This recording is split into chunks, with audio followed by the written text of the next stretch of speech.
welcome back to another History Now. On today's show, my guest, Dr. Barry Houlihan, will be discussing his new book, Theatre and Archival Memory, Irish Drama and Marginalised Histories, 1951 to 1977. A really interesting new book which shines a fresh perspective on 20th century Irish history right across the island. So Barry, you're very welcome to the show. Congratulations first and foremost on publication of your book. I've had a read of it over the last couple of weeks and it's fascinating. It's a really fascinating resource that you're using. So you're looking at theatre archives to explore marginalised histories. It's a very, very unique way of looking at marginalised histories. Can you tell us how it came about? Yeah, thanks so much, Barry, for all kind words. The book, I suppose, stems from two labours, really, two hats I might wear. One is as an archivist here at NUI Galway in the Hardiman Library, and the other being a theatre historian or a theatre researcher. And I'm on campus today, I'm in the archive today, so you can see those worlds of the archive kind of stacked up behind me. And so part of the job is really to piece those histories back together. And a lot of the collections that we acquire here at NUI Galway have been quite contemporary. It's an all-island archive as well, which I think offers always some interesting perspectives, that we have collections both from the Republic and from the North as well, from the Abbey Theatre in Dublin to the Lyric Theatre in Belfast to the likes of Druid here in Galway. So I was always interested in, as a historian, in how these works, or how the social histories of Ireland in the last maybe half century or from the 1950s onwards have been represented on stage as a cultural memory, how we can engage with our history of those who may not be so vocal or so easily heard in other forms of history. And those theatre histories, those cultural histories offered us some interesting vantage points into those time frames. There's a part of your book in the intro, you talk about how you address this argument that modern Irish drama needs to be reconsidered on grounds of gender, class, casting and race. Can you tell us a bit about that? Yeah, again, it comes from, I suppose, my own background or training as a broader historian maybe of Irish society and culture and class and all these different things. And I was always interested in that cultural memory, and as different marginalised groups are, creating their own forms of expression in different communities, be they rural or be they urban, and across various eras in history, where do you express it, how do you express it, how communities come together to express their various forms of identity is always very revealing of their own cultural background. And the theatre is perhaps a lesser area of I won't say of culture, but it's the aliveness of it that makes it difficult to go back to, and that's where the theatre archives comes into play. So I was always interested in, well, who were the lesser recognised writers? Is it someone like Graham Reid as a Northern Irish Protestant coming down into the Republic and staging his plays at the Abbey Theatre in Dublin? Were they from women writers in the 1950s trying to write about the stigma of shame of abortion or of forced adoption? At a time when those stories could not be told, at a time when they could not be recognised. So the theatre was quite an expressive format for a live audience, obviously, but the archive is a way now that we're reconstructing that record to revisit it again and bring it into a wider historical context and bring it into these conversations as social histories. And they offer, I think, very, very illuminating insights into the respective periods. So for someone like myself who you hear about the Irish theatre, probably automatically think of the Abbey. So is there a sense that the Abbey was, this traditional institution that put on whatever traditional plays might be, and then, as this time period that you're looking at, there's other perhaps smaller theatres pop up tackling different topics, or does the Abbey tackle any of these topics that you are investigating? It does, and your own, I suppose, perspective there on the Abbey is perfectly expected or the norm in so many ways. It is everyone's go-to first experience maybe of the theatre in Ireland. It's the national theatre, obviously, so it carries that weight of representing nation or speaking to nation.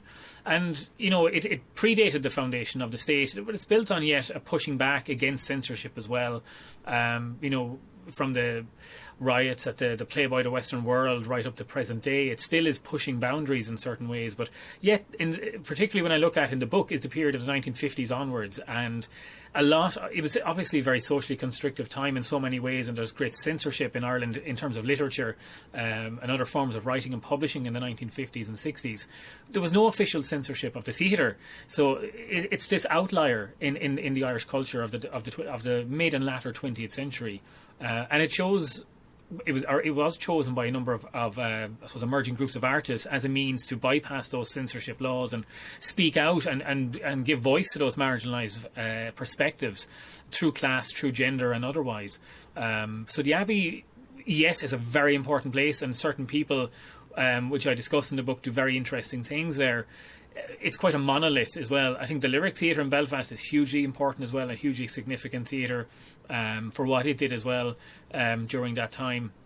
The pocket theatres, these little theatres that sprung up in Dublin in the 50s, like the Pike Theatre, for instance, in the early 1950s, very influenced, which is what was happening in Europe across cities like Paris and others. And people like Lionel Pilkington and Ian Walsh and others have discussed the Pike in great detail as well. And there's still, even as well known perhaps as the Pike is, as the venue where Brendan Behan first was performed, where Waiting for Godot was first performed in English in Dublin. There's still all these other histories around there, around the Pike, and it's one of those little venues that had just had great influence beyond just the theatre as a place of social, I suppose reflection on what was happening in Ireland at the time. And I think, I don't know, like you say, with the likes of Lionel Pilkington and people like that who study the theatre, popularly, I've seen a lot of mention of the Pike Theatre in podcasts and the like in recent times. So how important was the Pike for, giving a platform to these alternative voices? Like you mentioned, which is really interesting, it's more akin to a European theatre. It staged plays by Brecht and people like that. How important was that, not only for the theatre itself, but for cultural life in Dublin? I think it was really, really significant, perhaps disproportionately significant internationally for the size of it. It was, a 50, 60 seat theatre in a little laneway off Herbert Lane in Dublin. And yes, it produced Behan first of all with these big productions and a tiny stage with big casts of the Queer Fellow with some 19, 20 plus actors, giving people this absolutely atmospheric, claustrophobic feeling of the prisoners and telling their stories, again, of a very distinct class of people who are perhaps disenfranchised within society through different means and different ways. And the Pike just set out to do something different from what the Abbey or what other theatres, established theatres, were doing. And it was a club, first of all, as well. So it had a very different form of membership and structures and so on. But perhaps most, or very significantly, what I was finding during writing this book was one of its founders, Carolyn Swift, is perhaps written out of the headlines of the histories in certain ways. Her husband, Alan Simpson, as a key director and as a co-founder, perhaps garners most of the writing in the histories. But the very first Pike production of all predates the theatre itself by 2 years. So again, our histories can be fixed to theatre buildings. When does the Abbey open, or when does the Lyric open, and so on. With the Pike, it actually started in Dunleary in 1951, so 2 years before the Pike was established in 1953 in the city centre. And that was a play by Carolyn Swift called The Millstone, which she wrote focusing on and critiquing the position of adoption and legal adoption in Ireland at the time, which was a very, very brave statement to do, criticising both the role of the Catholic Church but also the Irish middle class. And I think that was something she did very bravely. And she received the ridicule that she did pretty much instantly, and the play was, with no hint of ceremony, was panned by all the critics, really. Perhaps with one minor maybe exception in the midst of all the press coverage at the time, but dismissed as a tear-jerker for women. So you can see the misogyny that Irish women playwrights had to deal with at the time.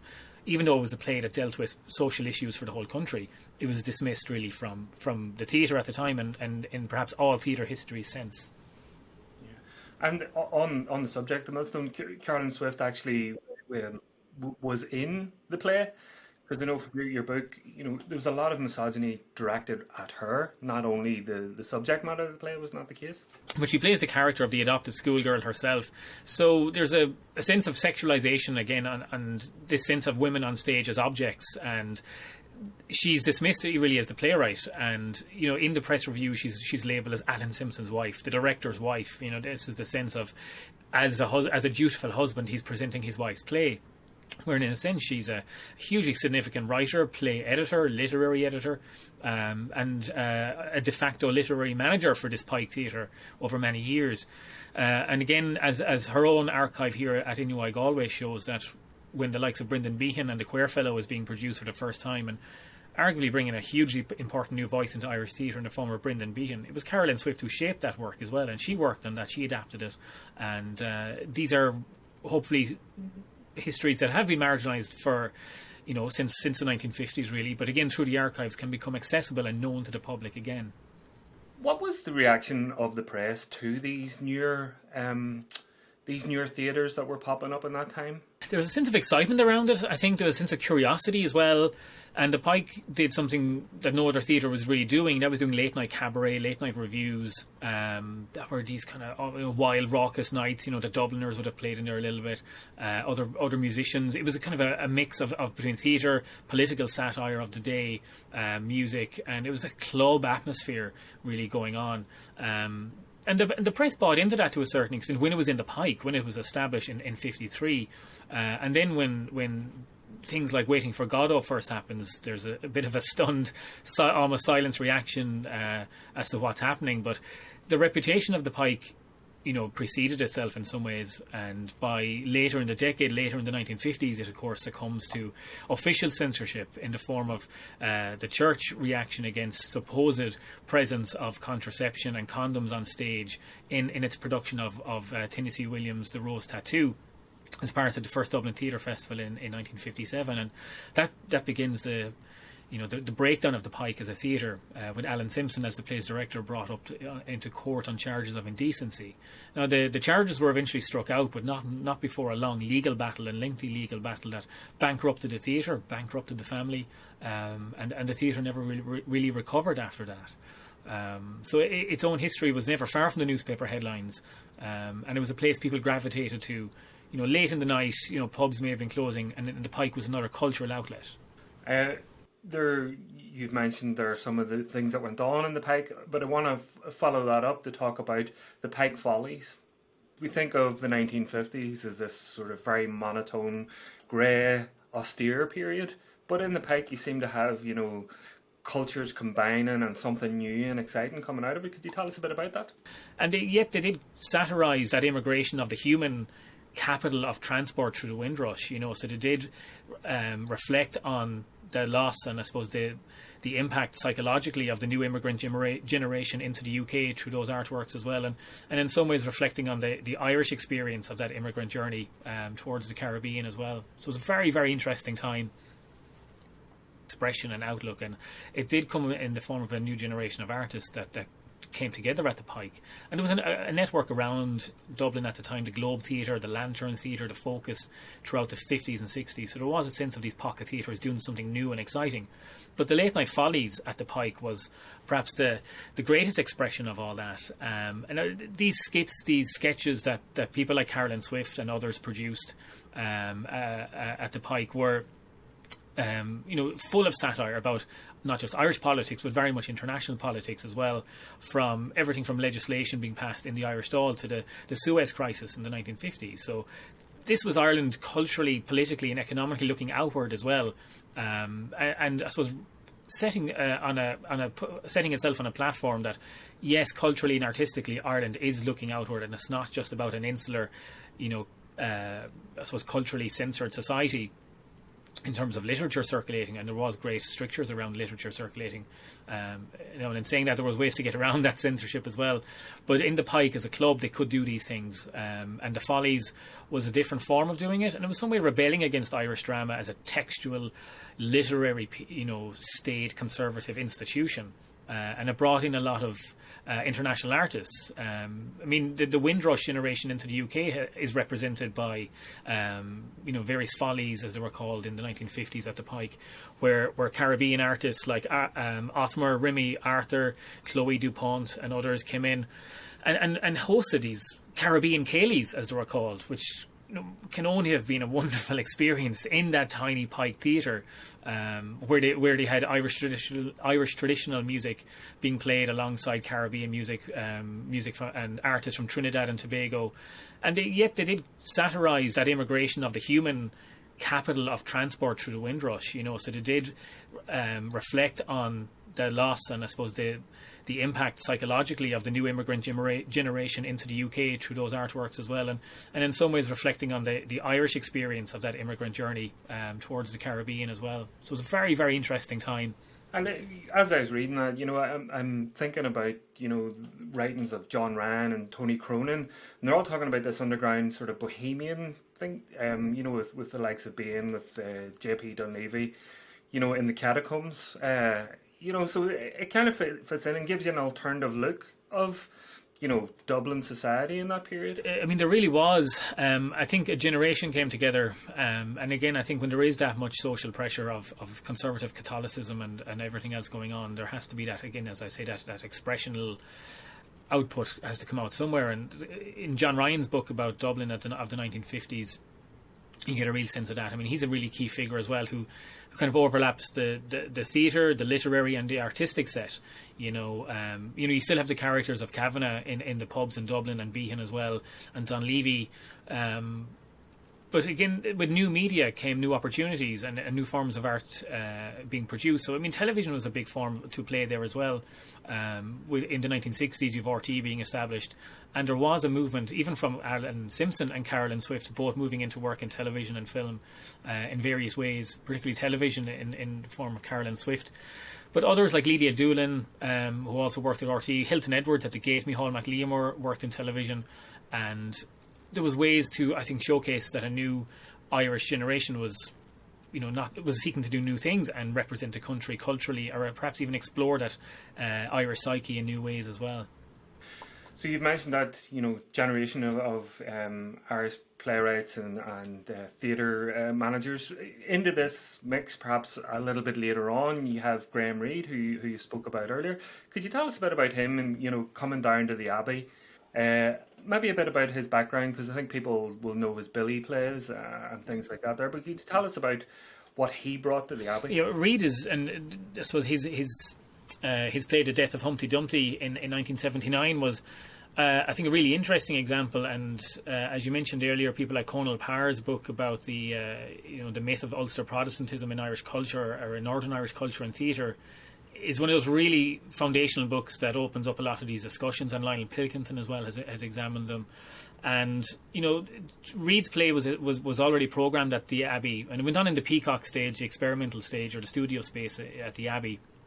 But a person who was really key to that was Sean McCarthy, a Cork-born man who came in as the new literary editor at the Abbey, literary manager in the late 1970s. And he really wanted to open up the space to new voices and to break down those barriers. He said in many interviews at the time he disliked those structures of arts buildings that they shouldn't be, but they were becoming conservative by virtue. They were now middle-class institutions themselves. And places like the Peacock Studio or small pocket theatres anyway should be about experimentation and should be about diverse voices. So he really worked to open them up. And the case of Graham Reid and The Death of Humpty Dumpty was, I think, a really interesting piece to reflect on the Abbey's vision, because it hadn't engaged really with the Troubles to a great extent. There are some exceptions to that, and perhaps it was still too present, it was still too raw, or ongoing obviously as well, to have a sense of reflection about it. And that's why Graham Reid's piece is so interesting, in that it didn't reflect or try to reflect on, I suppose, maybe a physical expression of violence, but more the psychological. Even though the play is about people physically injured and paralysed through injury and through various means, it's the lasting effects on the mind, and that mental trauma that comes from living through those times. So Reid's play was, I think, a really interesting move for the Abbey, and probably would never have happened had McCarthy not given it that final push in the late 70s. Can we talk about just a bit more about The Death of Humpty Dumpty? Because what you discuss in the book is how the use of oral testimony of troubled survivors in that. Can you tell us a bit about that? So Reid would have seen this a lot firsthand, in that he worked as a hospital porter. He'd many hats on again in throughout his young life. His father died quite young. He was a ship worker, worked in the shipyards. And the young Reid worked or joined the army for a number of years, came out of that and studied a BA afterwards. And while working as a hospital porter in the early 1970s, he was quite literally seeing it firsthand, the wounded, the maimed coming into the hospitals. And within the play programme, that is brought out through quotations from doctors, from nurses, from people injured themselves. And it forms a part of it's a written oral archive, of the direct experience of injury, of death, and of grief and of trauma, and how you lived through that. And there's a great tragedy in some of those quotations that are included in that. The lucky ones are those who die, because you don't have to live with the injuries, you don't have to live with the mental scar tissue for the years afterwards, and within families divided across the conflict. So there's a great sense of tragedy in the play, and again what Reid does so well is bring in that dark humour as well, and there is elements of humour in the play as well, great dialogue that are so authentic as well to the working class community, and those voices were absent, I think completely absent really from the Abbey certainly, or for Southern Irish theatre audiences as well.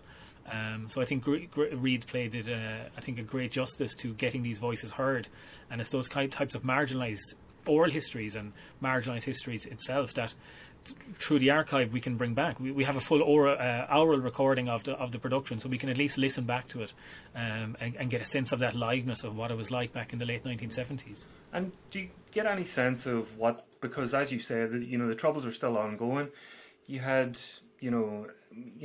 bombs going off in Dublin only a number of years before. Do you get any sense of Dublin audiences how they reacted to Reid's work? Yeah, I don't think they brought in a level to it as being it was very well received critically. First of all, it was very well received, and I think publicly it was very well received.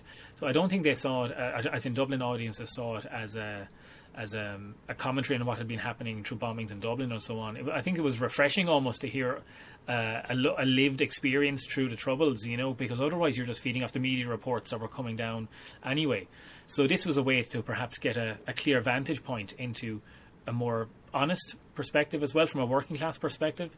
The play moved from the Peacock up to the main Abbey stage, or from the Peacock up to the main Abbey stage, which didn't happen all too often. So it was something the Abbey didn't. I suppose the directorship changed quite a bit at the time as well, and Reid's work perhaps didn't feature as strongly or as frequently as much as it may have should have afterwards, because it was really popular. It was very well received at the time, and I think it was needed as well, certainly in Dublin, to get that perspective of the legacies, the immediate lived legacies of conflict like that, and those were the voices Reid portrayed, and it had a fantastic cast as well. People like Liam Neeson were in it. Again, demanding roles. Leeson's character is paralysed from the waist down in the play. He's in a wheelchair.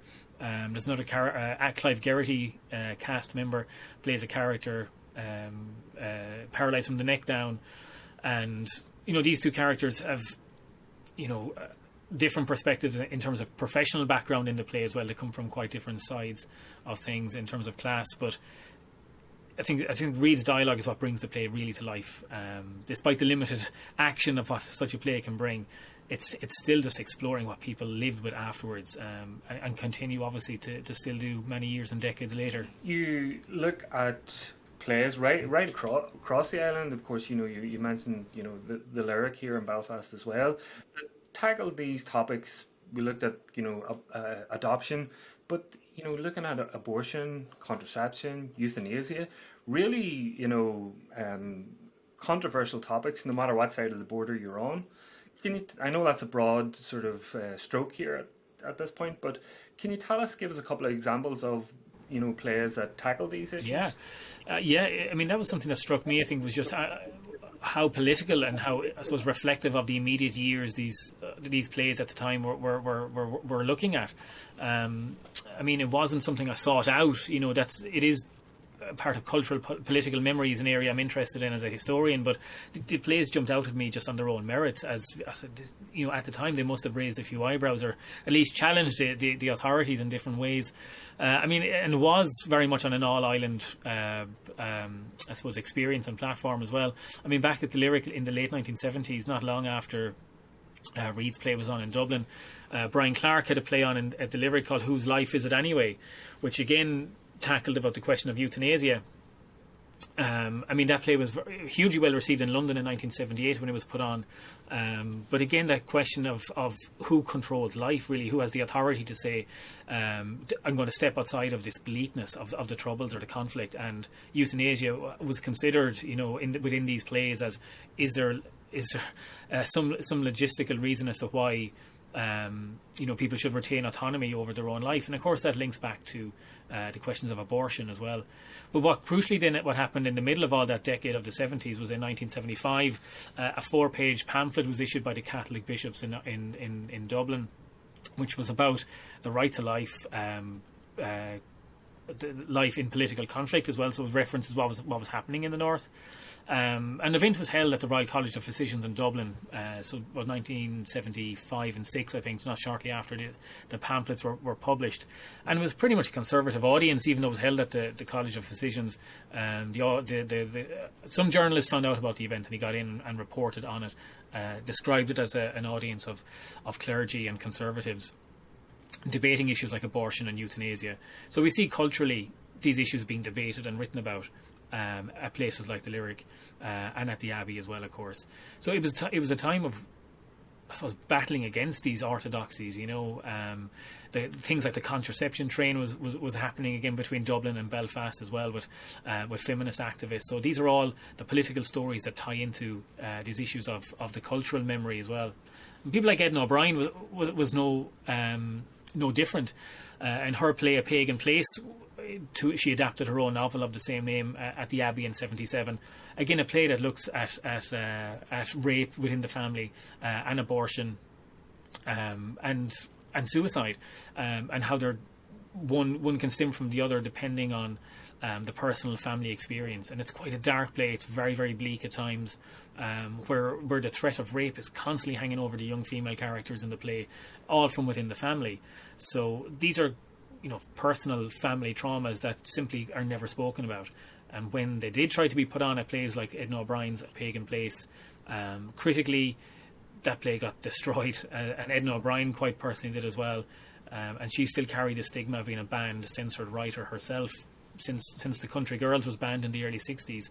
So there's a reflection on that slow break of Catholic conservatism in the South. So a really, really interesting time, and so many of these plays looked at the politics as well as the artistic reflection of the time. It really is a fascinating book, and I think for me it's just such a fascinating and new way for me into looking at social issues in 20th century Ireland, and it just really gripped me as I was reading it. Before we finish up and we can tell people where they can get the book, can you tell us about, because you've been writing it over a really strange period of time, you're looking at archives in different theatres, different depositories across the island. How difficult was it in getting all these things together, given the current circumstances? Yeah, it was difficult. I mean, there were some things I just didn't get to, and some collections I simply couldn't access over the restrictions of the last 18 months or so. I mean, I'm extremely fortunate that my own institution here at INUI Galway has collected and preserved and made accessible a lot of the archives I did need. From the Lyric collection of Belfast is here, the Abbey Theatre and many others are here in Galway. Now I was able to access a lot in Trinity College just before the closures really took effect. So the Pike Theatre archive is in Trinity, and an absolutely fascinating resource, and of course the National Library and others. But I would never close off a theatre archive as being just about the theatre, and no more than an official, so-called official archive at the National Archive or something like that is just about the politics of the day. They all influence each other, and I think they all speak to each other.